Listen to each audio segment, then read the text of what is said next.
Hello बच्चों, let us see this question. Analyze Mahatma Gandhi's contribution to the Constitution of India.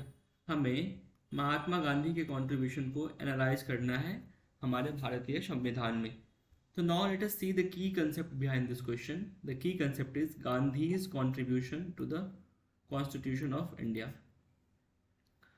So the first point is, although Mahatma Gandhi was not a member of the Constituent Assembly, there were many members who followed his vision. हालांकि महात्मा गांधी जो थे constituent assembly के member नहीं थे, लेकिन बहुत सारे ऐसे मेंबर्स थे जो महात्मा गांधी की विजन को फॉलो करते थे. According to his magazine Young India in 1931, he wanted to release India from all thalerdom and patronage.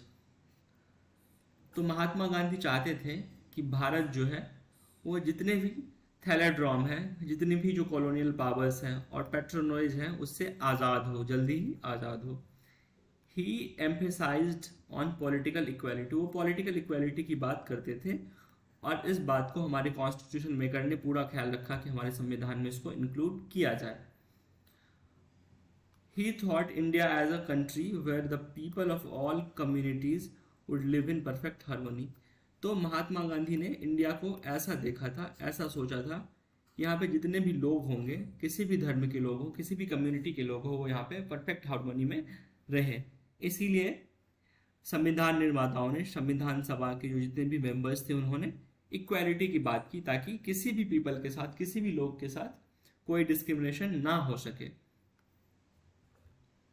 He wanted India where there could be no room for curse of untouchability. Women could enjoy the same rights as men.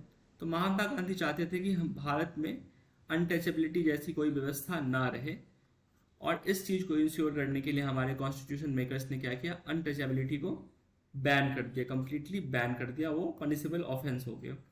Enjoy, और हमारे देश की जो महिलाएं हैं, they have the same rights as man. So इस सभी points को पढ़ के हम ये बता सकते हैं कि although Mahatma Gandhi constituent assembly में नहीं थे, लेकिन उनके विजन पे ही कॉन्स्टिट्यूएंट असेंबली काम कर रहा था. So I hope you understood this well. Thank you. All the best.